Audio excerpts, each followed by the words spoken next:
పిన్ని చెప్పింది నిజమే.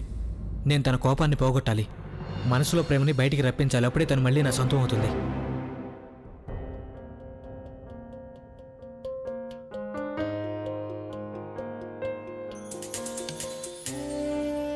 చూడు సరళ, నువ్వు ఇలా అటూ ఇటూ తిరగడం మానే. అటూ ఇటూ తిరుగుతూ ఆలోచిస్తూ ఉంటే మాత్రం ఏం జరుగుతుంది? టెన్షన్ తీరిపోతుందా చెప్పు? అవునక్కయ్య. అత్తయ్య, నేను ఎప్పటి నుంచో ఫోన్ చేస్తున్నాను. అసలు ఇలా ఎప్పుడు జరగనే లేదు. తన ఫోన్ ఎత్తడం లేదు అత్తయ్య. నువ్వు టైం ఎంతైందో చూసావా? ఈ టైంలో అందరూ నిద్రపోతుంటారు. తను ఫోన్ సైలెంట్ లో పెట్టి నిద్రపోతూ ఉంటుంది. నాకు చాలా కంగారుగా ఉంది అత్తయ్య. ఖచ్చితంగా అక్కడ ఏదో జరిగిందనిపిస్తోంది. అత్తయ్య, నేను వెంటనే వెళ్ళి ప్రజ్ఞం కలిసి వస్తాను. నీకేమైనా మతిపోయిందా సరళ? ఇంత రాత్రిపూట వాళ్ళ ఇంటికి వెళ్ళావంటే వాళ్ళు ఏమనుకుంటారు చెప్పు? ముందు నువ్వు తెల్లారు నువ్వు, నేను కూడా నీతో పాటు వస్తాను. కానీ రాత్రి ఎప్పుడు తెల్లారుతున్నానుంది అత్తయ్య. నాకు చాలా కంగారుగా అనిపిస్తోంది. నేను నా కూతురు ఒకసారి క్షేమంగా చూస్తే తప్ప నాకు ప్రశాంతంగా ఉండదు. నేను ఎవరిని ఇబ్బంది పెట్టకుండా ఉంటాను కదా అత్తయ్య. అది నేను అక్కడ బయట గార్డ్ ఉంటాడు కదా అత్తయ్య, గార్డ్. నేను బయట గార్డ్ అడిగేసి వచ్చేస్తాను ప్రజ్ఞ మేడం ఎలా ఉందా ఏంటని. ఆ గార్డ్ అసలు ఇంట్లో వాళ్ళకి ఏమైనా చెప్పాడా ఏంటి? నువ్వు ప్రజ్ఞ గురించి అడగడానికి వాళ్ళ ఇంటికి వచ్చావని. ఎందుకు ఇంటి పరువు తీయడం గురించి ఆలోచిస్తున్నావు నువ్వు? ఈ టైంలో నువ్వు ప్లీజ్ అత్తయ్య, నన్ను వెళ్ళనివ్వండి. ఓకే, ఒకసారి చూసి వస్తాను అత్తయ్య. వెళ్ళనివ్వండి అత్తయ్య. వెళ్ళనివ్వండి. తన కళ్ళతో తను చూసుకుంటే అప్పుడు తనకి ప్రశాంతంగా ఉంటుంది. దయచేసి వెళ్ళనివ్వండి అమ్మా. సరే, నువ్వు వెళ్ళు. ఈ రోజు వరకు నేను చెప్పిన మాట ఒక్కటి కూడా నువ్వు వినలేదు కదా. వెళ్ళు. గుర్తుపెట్టుకో, ఉదయాన్నే నేను నీ గురించి ప్రజ్ఞకి కంప్లైంట్ చేస్తాను.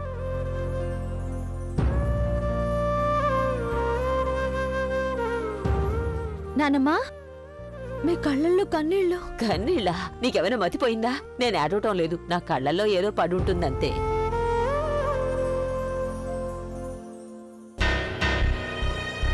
ఆటో ఆటో ఆటో, ఆగు ఆగు. అరే ఆగవయ్యా, ఆగు.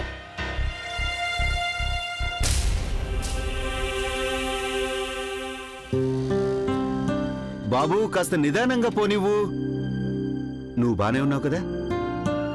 ఏదైనా ప్రాబ్లం ఉంటే డాక్టర్ గారు ఏ టైంలోనైనా ఫోన్ చేయొచ్చు అని నాకు చెప్పారు. చాలా మంచి డాక్టర్. లేకపోతే నువ్వే చెప్పు, ఇంత రాత్రి పూట ఏ డాక్టర్ అయినా వాళ్ళ ఇంటికి రమ్మని పిలుస్తారా?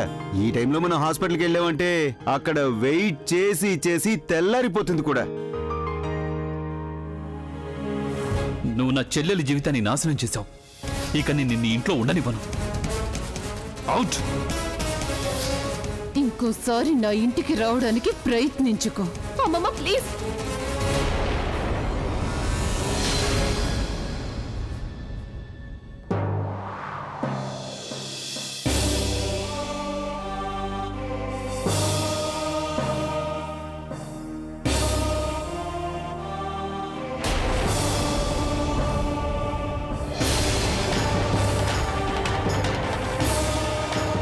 అరే ఆంటీ, అరే ఆపు ఆపు ఆపు ఆపు. ఆంటీ గారు, ఆంటీ గారు, ఆంటీ గారు, మీకేమైంది ఆంటీ గారు? ఆంటీ, అన్నయ్య, ఆంటీ గారికి ఏమైంది? అర్చన, ఈవెన్ నేను హాస్పిటల్కి తీసుకెళ్తాను. నువ్వు వెంటనే వీళ్ళ ఇంటికి వెళ్ళి సంగతి చెప్పు. త్వరగా వెళ్ళు. వెళ్ళి అర్చన. బాబు, మీరు కొంచెం నీళ్లు తీసుకొస్తారా? అలాగే మీరు నాకు కొంచెం సాయం చేయండి బాబు. ఆటో. తను నువ్వు అన్నయ్య దగ్గరికి వెళ్తానని చెప్పావు కదా, మరేమైంది? వెళ్దాం అనుకున్నాను, కానీ వెళ్ళలేదు. ఎలా వెళ్ళాలి? ఐ మీన్, మీ నాన్నమ్మ నన్ను అభి గదిలోకి వెళ్ళడం చూసారంటే ఆవిడేమనుకుంటారు? అందుకే నేను డిసైడ్ అయ్యాను, ముందు నాన్నమ్మ మనసులో స్థానం సంపాదించాలి, ఆ తర్వాత అభి లైఫ్ లో. మంచి డెసిషన్ తను. సరైన సమయంలో సరైన నిర్ణయం తీసుకున్నావు. లేదా అలియా, డెసిషన్ అయితే తీసుకున్నాను, దాన్ని ఎలా అమలు చేయాలో తెలియడం లేదు. నాన్నమ్మకి నేను కొంచెం కూడా నచ్చనని తెలుసు కదా. నాన్నమ్మ నన్ను చూసి ఇంప్రెస్ అయ్యేలా ఏదో చేయాలి. రాత్రికి రాత్రి నన్ను ఈ ఇంటి కోడలు చేయాలని నిశ్చయించుకోవాలి. రిలాక్స్ తను. ఇక్కడ నేను ఎందుకున్నాను? ఏదో ఒకటి తప్పకుండా ఆలోచిస్తాను. ఇక ఏం చేయాలన్నా నువ్వు కాదు, మా అన్నయ్య చేయాలి. అంటే ఏంటి నీ ఉద్దేశం? దట్ మీన్స్ ఇప్పుడు అన్నయ్యతో నేను మాట్లాడతాను. ఎందుకంటే అన్నయ్యకి జరిగిన ఇన్సిడెంట్ తర్వాత అన్నయ్య చాలా సాడ్ గా దిగులుగా కూర్చుంటాడు. అసలు ఎవరితోనూ మాట్లాడ్డు, ఎవరిని కలవకుండా సైలెంట్ గా ఉంటాడు. నానమ్మ ఇదంతా చూసిందనుకో అసలు కొంచెం కూడా భరించలేదు. సరిగ్గా ఆ సమయంలో నువ్వు ఎంటర్ అవ్వాల్సి ఉంటుంది. నువ్వు అన్నయ్యని ఒక కేరింగ్ వైఫ్ ఎలా చూసుకుంటుందో అచ్చు అలాగే చూసుకోవాలి. ఇక అప్పుడు నానమ్మ అది నోటీస్ చేస్తుంది. అన్నయ్యని ఈ కండిషన్ లో నువ్వు మాత్రమే హ్యాండిల్ చేయగలవని నమ్ముతుంది. నానమ్మ రియలైజ్ అవుతుంది, మా అన్నయ్యకి నీకంటే మంచి వైఫ్, నానమ్మకి నీకంటే మంచి కోళ్ళు ఇంకెక్కడ దొరకదని ఫీల్ అవుతుంది. ఆలియా, నువ్వు గనక లేకపోయింటే నేనెక్కడ ఉండేదాన్నో నాకే తెలీదు. నువ్వెక్కడున్నా సరే స్వీట్ హార్ట్, తప్పకుండా ఇంటికొచ్చేలా నేను చేస్తాను. అన్నయ్య రియలీ లవ్స్ యూ. తన జీవితాన్ని సంతోషంగా మార్చడం నా బాధ్యత. I have to make sure that everything is back to normal. కానీ ఇంకా చాలా పనులున్నాయి. నాన్నమ్మని ఇంప్రెస్ చేయాలి. అదే నీకు ఇప్పుడు చాలా పెద్ద task. Yes, thank you. Any time. Bye.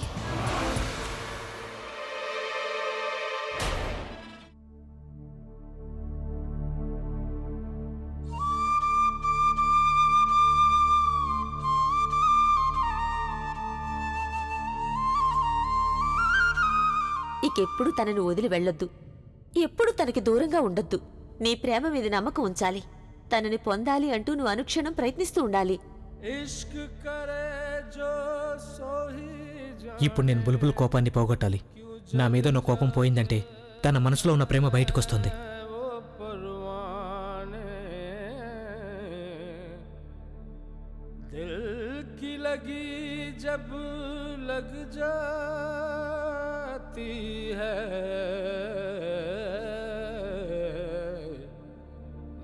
जाते हैं दो दीवाने.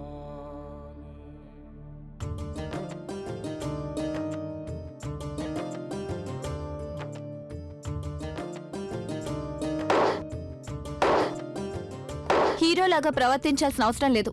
దెబ్బ తగులుతుంది నీకు. అయినా అది కాకుండా నేను బానే ఉన్నాను. నాకేమీ చలిగా లేదు. నేను నీకోసం చేయట్లేదు, నా కోసం చేసుకుంటున్నాను. నాకు చలిగా ఉంది.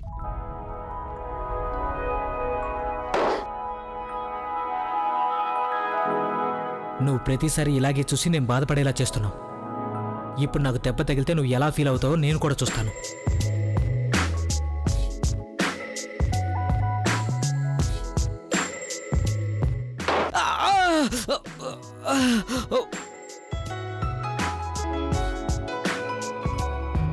నేను చెప్పాను కదా నీకు దెబ్బ తగులుతుందని. నువ్వెందుకు నా మాట వినిపించుకోవు? ఎక్కడ తగిలిందో చూపించు. బుల్బుల్ పట్టుకోవద్దు, చాలా నొప్పిగా ఉంది. నువ్వు నీకు నచ్చినట్టుగానే చేస్తావు. ఒక్కసారి కూడా నా మాట వినిపించుకోవు. ఎక్కడ తగిలిందో చూపించు. నేనంటే ఇష్టం లేనప్పుడు నాకు దెబ్బ తగిలితే నీకెందుకు బాధగా ఉంది? బుల్బుల్, నాకు తెలుసు నీకు నా మీద ఇప్పటికీ ప్రేమ ఉంది. నువ్వు నీ ఫీలింగ్స్ని కంట్రోల్ చేసుకోలేనప్పుడు మరి నిన్ను నువ్వెందుకు కంట్రోల్ చేసుకుంటున్నావు?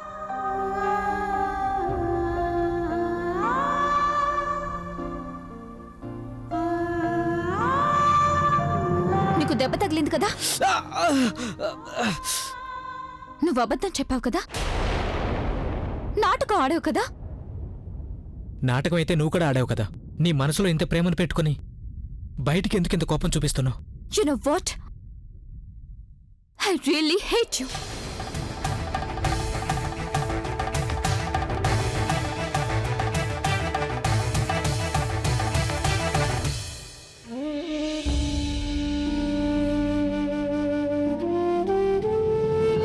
నేను ఇంటికి వెళ్ళడమే మంచిది. వెళ్ళలేదంటే అమ్మ వాళ్ళ ఇంటికి ఫోన్ చేస్తుంది.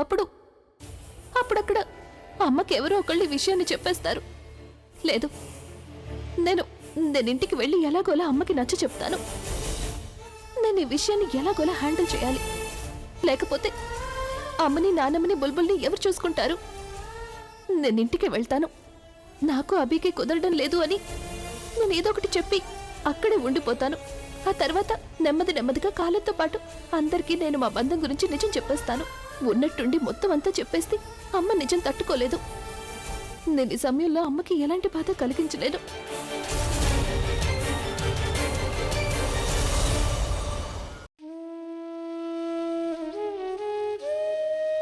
అమ్మగారు, మీరెంతసేపని మేలుకుంటారు? ఇలా అయితే మీ ఆరోగ్యం పాడవుతుంది. మీరు వెళ్ళి పడుకోండమ్మా. లేదు జానకి, నాకు నిద్ర రావటం లేదు. సరళ ఇంటికి వస్తుంది కదా, అప్పుడు నేను తన దగ్గర పడుకుంటాను. మీ ఇద్దరు వెళ్ళండి, వెళ్ళి పడుకోండి. అమ్మా పూర్ణిమ, నువ్వు వెళ్ళి పడుకో. రేపు కాలేజీకి కూడా వెళ్ళాలి. అమ్మగారి దగ్గర నేను కూర్చుంటాను. పూర్ణిమ, అది ఏమైంది అర్చన? అది బయట అక్కడ. పూర్ణిమ, అది సరళ ఆంటీ బయట. ఏమైంది సరళకి? రోడ్డు మీద సరళ ఆంటీ స్పృహ తప్పి పడిపోయారు. బహుశా ఆంటీకి హార్ట్ అటాక్ వచ్చిందేమో. అన్నయ్య ఆంటీని హాస్పిటల్కి తీసుకెళ్లాడు. మీకు ఈ విషయం చెప్పిరమ్మని నన్ను ఇక్కడ పంపించాడు. అలాగా? జానకి నువ్వు త్వరగా వెళ్ళు, తలుపులు కిటికీలు మూసేయ్. అలాగే అమ్మా. నా పర్స్ తీసుకురా. పూర్ణిమ నువ్వు వెళ్ళు, త్వరగా వెళ్ళి ఆటో తీసుకురా. వెళ్ళు, త్వరగా రా.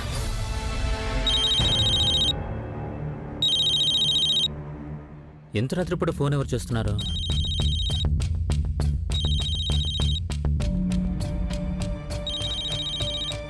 అందరూ నిద్రపోతున్నారా?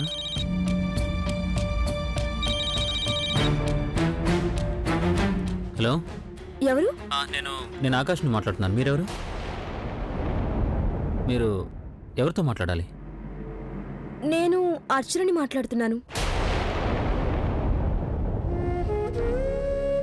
అర్చన, ఇంత రాత్రిపూట ఫోన్ చేసావు, అంతా బానే ఉందిగా? నాకు తెలుసు నువ్వు ఫోన్ చేస్తావని, బట్ ఈ నెంబర్కి చేసావేంటి? నా మొబైల్కి చేయొచ్చు కదా. ఆకాష్, నేను నీతో మాట్లాడడానికి కాల్ చేయలేదు.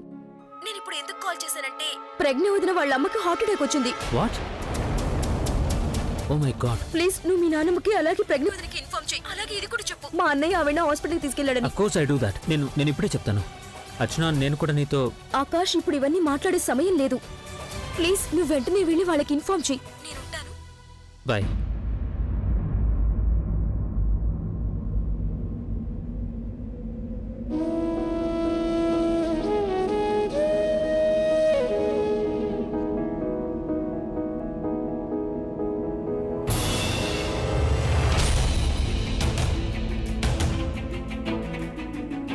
బాబు ఆటో. నాన్నమ్మ, ఏమైంది? ఇంత రాత్రిపూట ఎక్కడికి వెళ్తున్నారు? నువ్వు రావడం మంచిదైంది. ప్రజ్ఞ, సరళ కిందాకే హార్ట్ అటాక్ వచ్చింది. సురేష్ తనని హాస్పిటల్కి తీసుకెళ్ళాడు.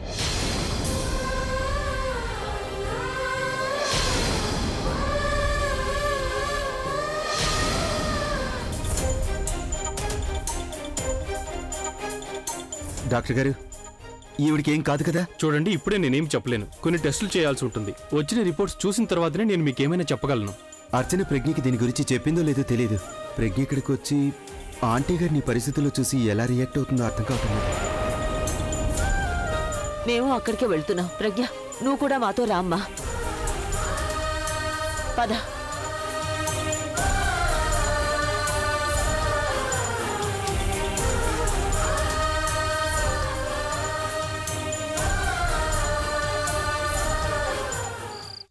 నేనొకసారి ప్రజ్ఞతో కూడా మాట్లాడాలి.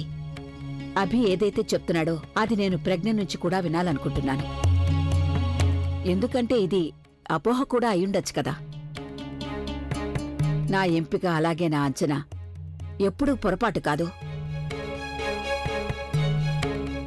కానీ అది నిజమైందంటే అడిగొస్తాను. నానమ్మా, ఒక బ్యాడ్ న్యూస్. ఏంటి? అర్చన ఫోన్ చేసింది. అది ప్రజ్ఞ వాళ్ళ అమ్మగారికి హార్ట్ అటాక్ వచ్చిందంట. హార్ట్ అటాకా?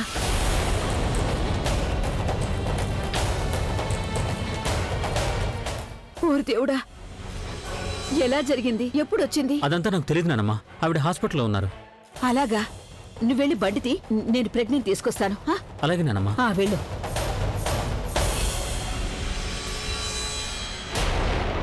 ప్రజ్ఞా, ప్రజ్ఞా, అమ్మా ప్రజ్ఞా. ఇప్పుడు ఆ కళ్ళజోడు ఇంట్లో లేదని నాన్నమ్మకి ఎలా చెప్పాలి? కళ్ళజోడు వాళ్ళ అమ్మకి హార్ట్ అటాక్ వచ్చింది. ఇలాంటి సమయంలో గనక నేను నాన్నమ్మకి నిజం చెప్పానంటే అప్పుడు నాన్నమ్మ కోపం వస్తుంది నా మీద. ఆలియా, ఆలియా. ఏంటి నానమ్మా? అమ్మా ఆలియా, ప్రజ్ఞ ఎక్కడుంది? ప్రజ్ఞ వెళ్ళిపోయింది కదా నానమ్మా. వెళ్ళిపోయింది అంటే? నానమ్మా, అది వెళ్ళిపోయింది అంటే అది నానమ్మ వాళ్ళ అమ్మ ఇంటికి వెళ్ళుంటుంది. తనకు కూడా ఫోన్ వచ్చి ఉంటుంది. వాళ్ళ అమ్మని కలవడానికి వెళ్ళుంటుంది. నేను వస్తున్నాను. అన్నయ్య, నువ్వు నానమ్మకి ఎందుకు చెప్పడం లేదు? వాళ్ళ అమ్మకి హార్ట్ అటాక్ వచ్చిందంటే తను వెళ్ళి తీరాల్సిందే కదా. నువ్వు కూడా తనతో పాటు వెళ్లాల్సింది కదా. పద, నాతో పాటు రా.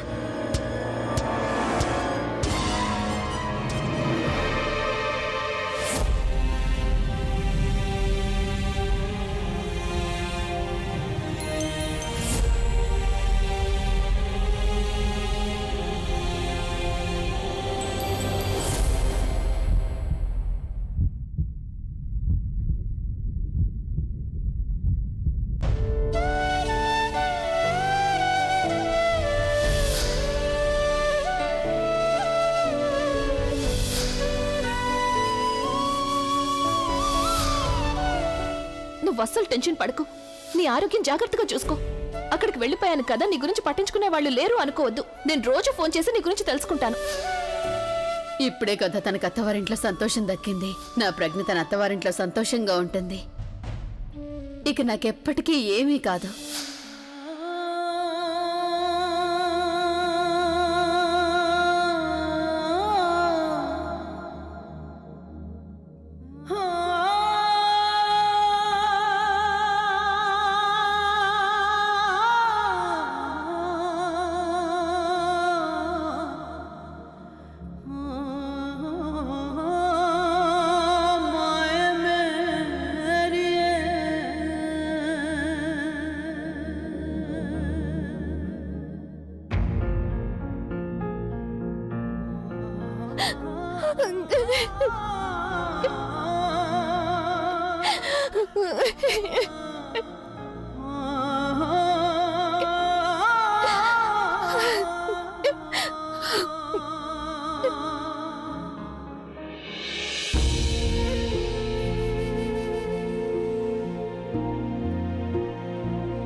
ఇదంతా ఎలా జరిగింది? ఏమో తెలియదు ప్రజ్ఞ. నేను అర్చన్ని డాక్టర్ దగ్గరికి తీసుకెళ్లాను. మేము ఇంటికి తిరిగి వస్తుంటే నేను ఆంటీ గారిని రోడ్డు మీద చూశాను. ఆవిడ కంగారుగా అటు ఇటు తిరుగుతూ ఉన్నారు. బహుశా ఆటో కోసం ఎదురు చూస్తున్నారేమో అనిపించింది. ఆంటీ అసలు ఇంత రాత్రిపూట ఎక్కడికి వెళ్తున్నారు అనుకున్నాను. ఇంతలో ఆవిడ కళ్ళు తిరిగి పడిపోయారు. వెంటనే నేను ఇక్కడికి తీసుకొచ్చాను.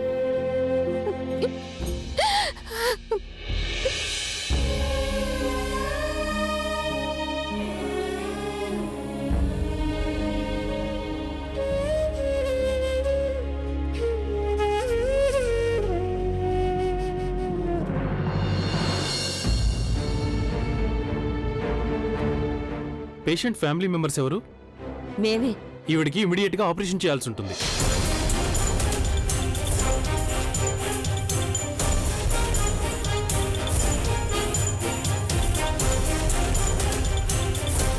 కానీ డాక్టర్ గారు, అమ్మకి నయమైపోతుంది కదా? అది నేను ఆపరేషన్ చేసిన తర్వాతే చెప్పగలను. సీనియర్ డాక్టర్ కి ఇన్ఫార్మ్ చేశాను. అంతవరకు మీరు వెయిట్ చేయాల్సి ఉంటుంది.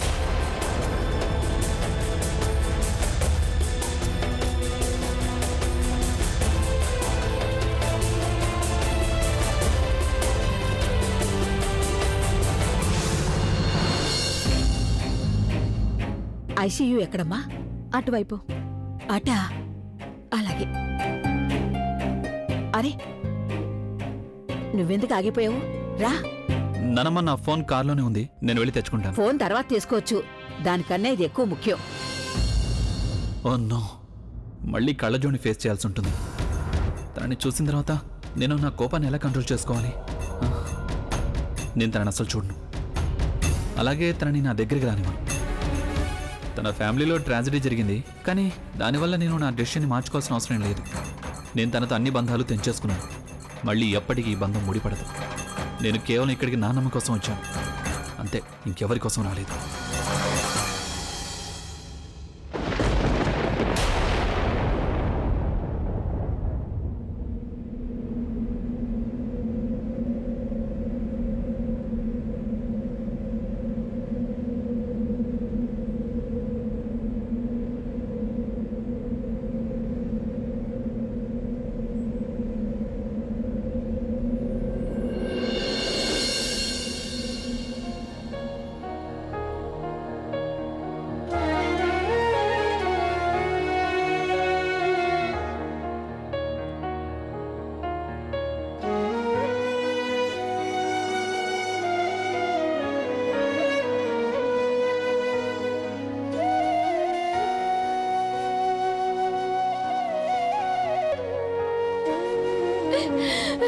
నాకు అసలేం అర్థం కావడం లేదు. ఎందుకు ఇలా జరిగింది? అమ్మకేమైనా అవుతుందేమో అని భయంగా ఉంది. ఏం కాదు ఆంటీ గారికి.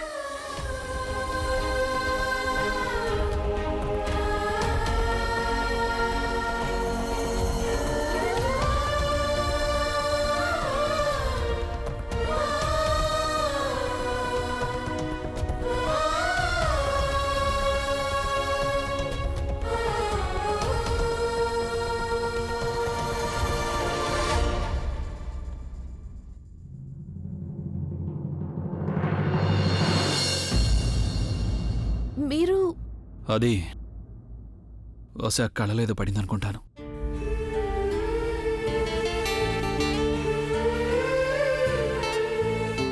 ఇదంతా ఎలా జరిగింది?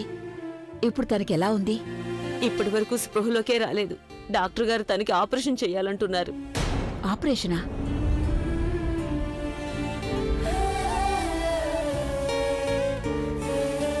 అంతా మంచే జరుగుతుందమ్మా.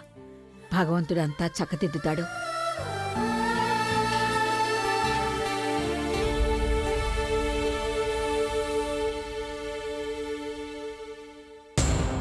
ఇంకెవరికో కాదు, పనిష్మెంట్ స్వయంగా నాకే వేసుకోవాలి.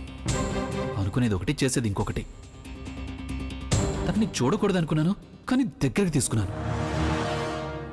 పెద్దవాళ్ళు ఏదీ ఊరికే చెప్పలేదు. సమస్యలు ఊరికే రావని. చూశారుగా, నిన్నటి వరకు అంతా బాగానే ఉంది. కానీ ఈరోజు ఇద్దరి ఇళ్లలోనూ సమస్యలు వచ్చాయి. అయినా ఉన్నట్టుండి అసలు ఇలా ఎలా జరిగింది? ఏమని చెప్పమంటారు వదిన గారు? మీరే నాకు చెప్పండి. ఏ తల్లైనా వినకూడని మాట విన్న తరువాత ఎలా తట్టుకుంటుంది? ఒక కూతురు చేసిన పొరపాటు వల్ల ఎంత పెద్ద ఘోరం జరిగిందంటే దానివల్ల ఇంకొక కూతురు జీవితం నాశనమైపోయింది.